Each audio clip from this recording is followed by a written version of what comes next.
Let's think for a minute about the good.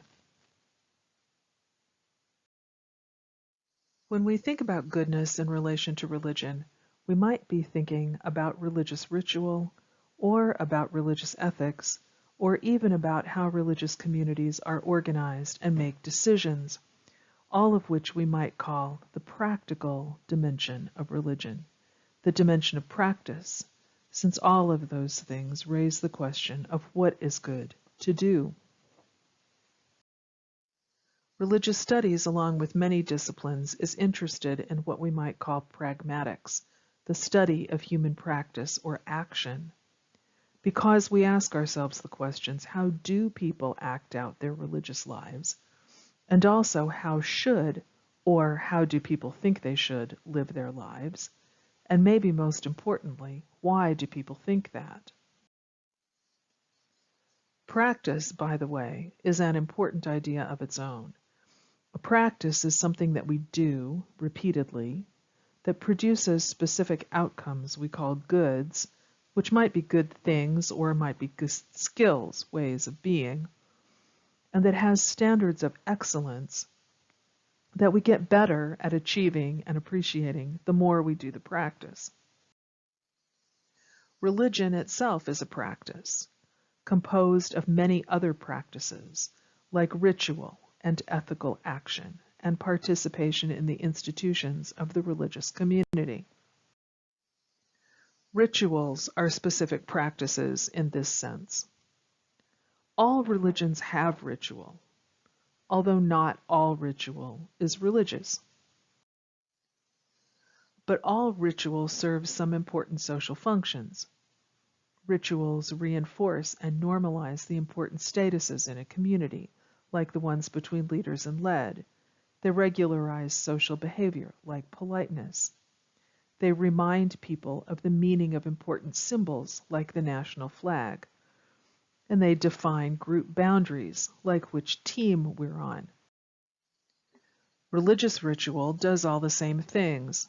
For instance, in Muslim assembled prayer, someone leads the prayer, and the ritual relies on the symbols of the Quran and languages, and non-Muslims don't pray the way we do. Ritual studies has attracted lots of interest, and there are lots of different definitions of ritual and categories of ritual behavior.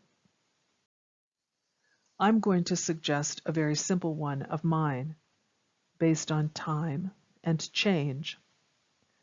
Does the ritual happen on calendar time, like every day or week or month or year, or on personal time, like when you reach a particular age or get married or die?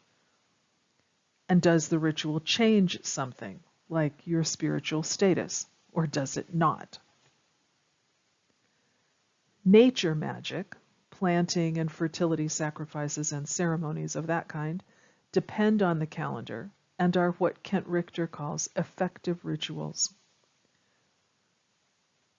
Rituals that depend on the calendar and don't change anything are memorials, holidays, and regular worship activities like going to church or praying Jummah prayer if you're Muslim on a Friday afternoon. Rituals that depend on personal time that are effective can include all of the rites of passage, as well as a lot of magic like healing ceremonies. But many ritual actions that are personal just maintain the status quo, expressing someone's personal piety.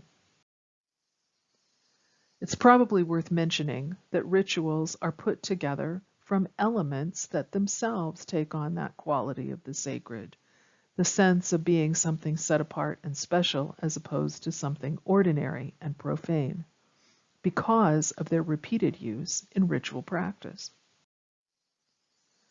All religions have rituals as well as ideas, but emphases on those things vary. Orthopraxis is about ritual conformity, about doing the right thing. What we do, whoever we think we are. While orthodoxy is about conformity of belief, believing the right thing. What we believe or think, again, whoever we think we are.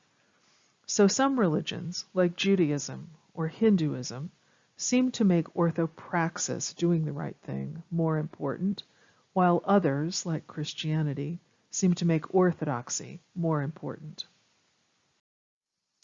Even so, whenever we look for an image of religion, the first thing that comes to mind is often some image of ritual.